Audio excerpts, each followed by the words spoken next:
Ei, gente, meu nome é Tainá Salles. E eu sou a Camila Gaspar. Sejam bem-vindos ao nosso podcast Lê na Conversa. Direito Descomplicado. Bom, gente, a gente vai dar início à nossa série de podcasts acerca da matéria Processo de Conhecimento e Tutelas Provisórias do Direito Civil. E hoje a gente vai falar sobre a trilogia estrutural do processo. Tainá, explica pra gente o que é isso? Então, a trilogia estrutural do processo é um conceito, né, do direito do processo que identifica três elementos essenciais que existem em todos os processos. Dentre eles estão a jurisdição, que é o poder-dever da atitude do Estado da aplicação da lei em questões, né, propostas a eles. A ação, né, o direito de ação, que é o direito público subjetivo de acionar essa jurisdição, e por fim a gente tem o processo, né, que é o instrumento em que a jurisdição resoluciona os casos apresentados. Então, para a gente entender melhor, eu vou falar um esqueminha, né, do que ocorre antes do processo, né, para gerar o processo. Primeiro, a gente tem as normas de conduta, que estão previstas na nossa legislação normal. Depois, a gente tem a violação delas, então alguém viola algum dos direitos previstos. Após isso, a gente tem um conflito de interesse. E no conflito de interesse, a gente tem duas possibilidades de resolução. Uma resolução amigável, então é uma resolução extrajudicial, sem o apoio da justiça, você consegue resolucionar. E a gente tem o direito de ação, que a gente viu, né? Um dos elementos, que é o direito de ação, que é você entrar com uma ação, acionar o Estado juiz para atuar com a jurisdição. E aí, após a jurisdição, a gente resolve o conflito, né? O Estado do juiz resolve o conflito através do processo. Então, a gente consegue identificar, né, os três elementos nesse processo. E como eu disse, né, um dos elementos é o direito de ação. Então, a gente vai entender melhor, né, esse conceito. Explica um pouco pra gente, Camis. Bom, gente, o direito de ação, ele se divide em dois. O direito de ação em sentido amplo e o direito de ação em sentido estrito. Quando a gente está falando de direito de ação em sentido amplo, a gente está falando do acesso à justiça. Então, a gente fala do direito que todo mundo tem de provocar o Estado juiz. Então, de novo, é um direito garantido a todas as pessoas, uma garantia constitucional. A gente tem ali que é um direito autônomo, subjetivo e ele também é incondicional.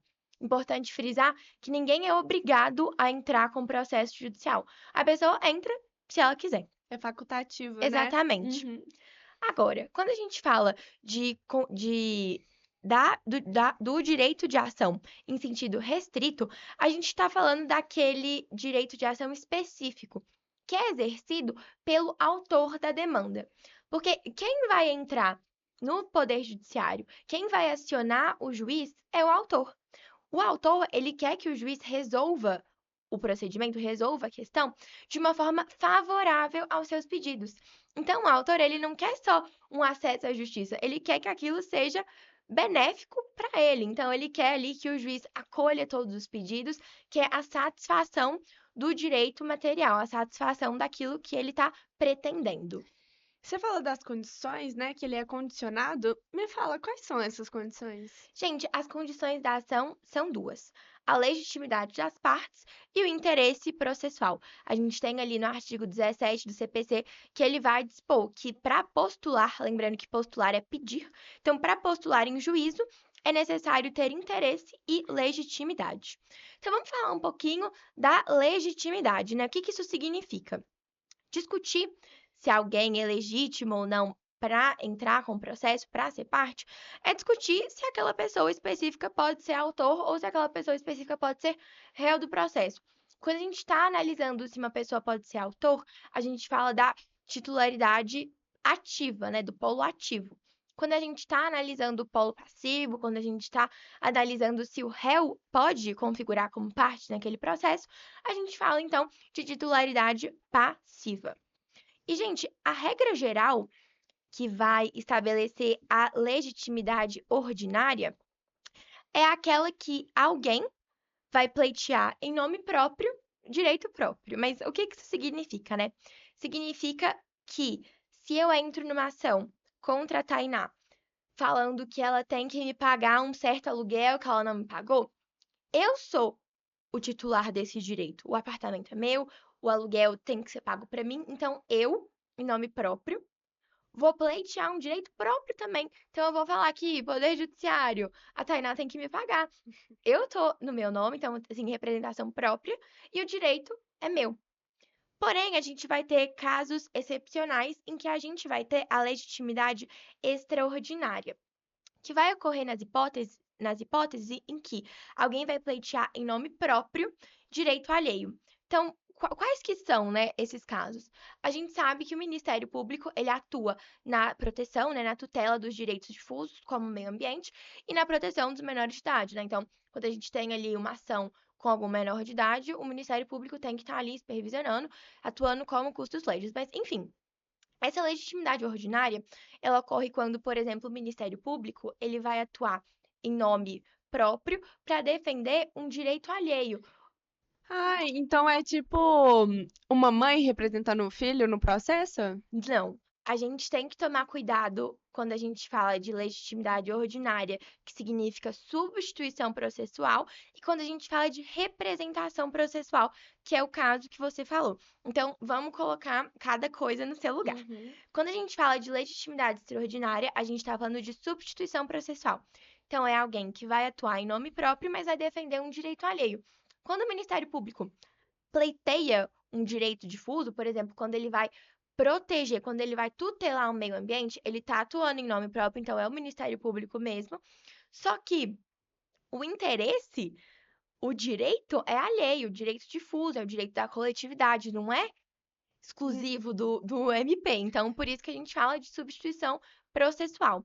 Quando a gente fala de uma mãe que está ali representando o filho, por exemplo, em uma ação de pensão alimentícia, a gente está falando de representação processual, a gente está falando de alguém que pleiteia em nome alheio, direito alheio. Por que que isso acontece? Porque, gente, não é a mãe que vai estar configurando como parte no processo, é o filho. E o direito de receber a pensão alimentícia não pertence à mãe. A pensão alimentícia é do filho, é do menino. Então, por isso, ela vai estar pleiteando em nome do filho um direito que é do filho, não é dela. Então, no processo vai estar o nome do filho, né? Exatamente. Ah, então entendi. Então é uma questão complicada, né? Tem que Exatamente. identificar, Só que a gente diferenciar. tem outros casos de representação processual em que a gente não tem um incapaz, a gente não tem ali um menor de idade. Quando a gente fala, por exemplo, de uma ação com entes despersonalizados, então vamos pegar o condomínio de um prédio. A gente pode ter uma ação contra o condomínio em que quem está representando o condomínio é o síndico. Então ele está agindo em nome alheio e pleiteando um Uhum. direito que não é dele, é o direito do condomínio, de todos os moradores daquele prédio. Então a gente tem isso com o espólio também, então a gente tem essa representação processual em várias ocasiões que não são necessariamente com menores de idade, entendeu? Uhum. Entendi tudo. E Tainá, já que a gente passou assim pela legitimidade, me explica o que é esse interesse processual ou interesse de agir? Então, o interesse processual ou interesse de agir é, a outra condição, né? Uhum. E a gente está falando disso, que é a necessidade de recorrer ao Estado, né? Para ter um resultado útil, efetivo. Então, você é obrigado a recorrer. Então, temos dois elementos para explicar essa condição: a necessidade e a utilidade. A necessidade é isso que eu falei. Você não consegue resolucionar o seu problema sozinho. Você precisa de acionar a justiça. E temos muitos casos que são dependentes da justiça. Então, tem que ter a justiça lá orientando, como falência, né? Que a gente tem que recorrer à justiça. E a gente também tem o requisito de utilidade. Então, a decisão ela tem que beneficiar o autor de forma efetiva, né? De forma útil. Tem que mudar alguma coisa na prática. E, por fim, a gente também tem um que é um complemento, né? Que é a adequação. O que é a adequação? O autor ele tem que escolher o procedimento mais adequado para resolucionar o problema dele. Desculpa, gente. Mas então é isso, para resolucionar o problema deles. Então a gente fecha os É, três porque requisitos, né? nessa questão da adequação, eu não posso entrar sim, por exemplo, numa vara de, por exemplo, direito penal para falar de uma ação de divórcio, né? A gente tem Sim, que ter a via eleita adequada, né? isso. Porque senão acontece o que você falou, né? Dele ser incondicionado, E, tiver, né, né? gente, aí ele é extinto sem resolução do mérito e a gente pode entrar nisso agora, né? O que que Sim. acontece se a gente verifica que em um processo a gente não tem alguma condição da ação, a gente não tem a legitimidade ou a gente não tem o interesse? Então, pois é, exatamente isso. Quando a gente não tem essas condições, a gente não vai ter a análise do juiz em cima dessas condições. Então, vai ser extinguido o processo, só que sem resolução do mérito, se não tiver essas condições. Mas, quando não tem essas condições, o juiz ele pode, né, identificar esse vício processual, que é essa falta das condições, e esse vício ele pode ser sanado e aí pode entrar com um processo. Exatamente, gente, porque quando a gente tá falando que a gente não tem uma condição da ação, quando a gente verifica que alguma, que ou a legitimidade ou o interesse, ou os dois, né, Uhum, estão ausentes em um processo, a gente está diante de um vício processual. Quando a gente fala que o processo ele é extinto sem a resolução do mérito, significa que o juiz ele não vai analisar o direito material. Porque uhum. dentro de um processo, a gente analisa primeiro as questões procedimentais, para verificar se do processo está tudo certinho mesmo, se não tem nenhum vício procedimental exatamente, e aí depois dessa análise, o juiz vai analisar a pretensão, vai analisar ali o que está realmente sendo pleiteado. Então, quando a gente não tem uma condição da ação, a gente para aqui, porque a gente tem um vício processual, então a gente não vai para frente com essa análise do mérito. E quando a gente tem um processo que ele é extinto sem a resolução do mérito, isso significa que quando o autor ou o réu, enfim, quando esse vício processual for sanado, esse processo pode ser ajuizado novamente e se tiver tudo certinho, aí sim outro juiz vai analisar Analisar. o mérito, vai analisar ali o direito material que está sendo ali pretendido.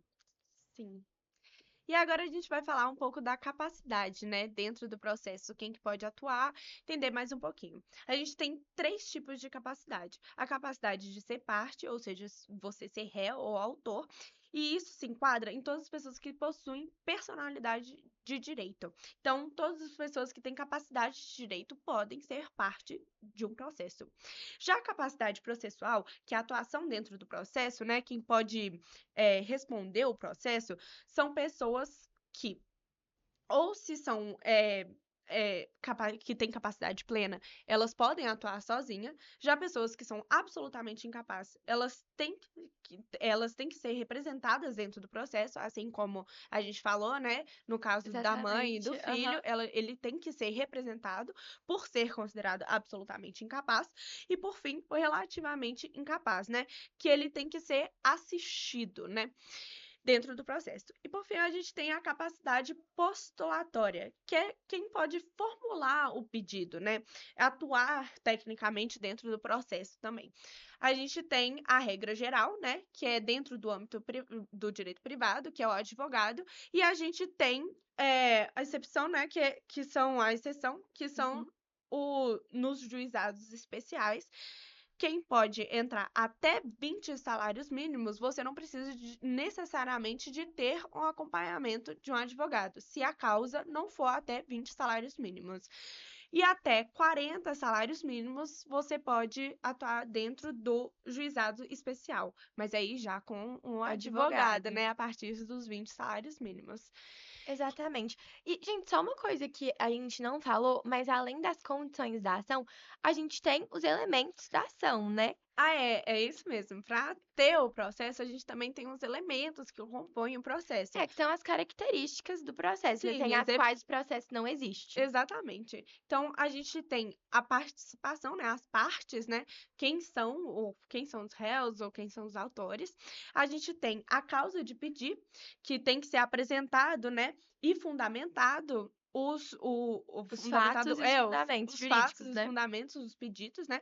E, enfim, o pedido, né, que é a pretensão, né, do interesse do autor. O que que ele quer com esses pedidos, né? O que que ele Exatamente. quer garantir? O interesse deles, né? A gente passou por toda esse conteúdo super denso, né? A gente falou das condições da ação, da capacidade complexidade da trilogia do processo, acho que para esse podcast já Já tá de deu. bom tamanho, né? Também acho. Acho que a gente vai finalizando por aqui. E no próximo episódio, acompanhe a gente para saber, né? Sim, a gente vai falar dos princípios do processo. Então, acompanhe a gente no próximo episódio. E caso vocês tenham algumas dúvidas, podem comentar ou aqui na plataforma do Spotify, no YouTube, ou então mandar uma mensagem pra gente no direct. Isso no Instagram mesmo. Beijo, Tchau! gente!